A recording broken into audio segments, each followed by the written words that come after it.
لفظ خلا سے 3 طلاق مراد لینا، اس کا کیا حکم ہے؟ چنانچہ اگر لفظ خلا مطلق بولا جائے تو اس سے 1 طلاق بائن واقع ہوتی ہے، لیکن اگر شوہر اس سے 3 طلاق مراد لے تو اس سے 3 طلاق کے وقوع کا حکم ہو جائے گا۔ مبسوط الاسترخسی کے اندر ہے وَإِذَا اخْتَلَعَتِ الْمَرْأَةُ مِنْ زَوْجِهَا فَالْخُلَعُ جَائِزٌ وَالْخُلَعُ تَطْلِيقَةً بَائِنَةً اِنْدَرَا۔ یہ مبسوط الاسترخسی کی عبارت ہے، باب الخلا جلد نمبر 6 صفحہ نمبر 171، جو دارالکتب العلمیہ بیروت کا چھپا ہوا نسخہ ہے۔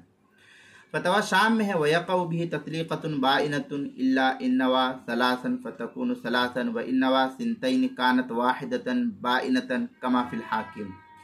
فتاوی شامی کی عبارت ہے، کتاب الطلاق باب الخلا جلد نمبر 5 صفحہ نمبر 92، جو زکریہ بک ڈپو دیوبند کا ہندی نسخہ اس کے اندر۔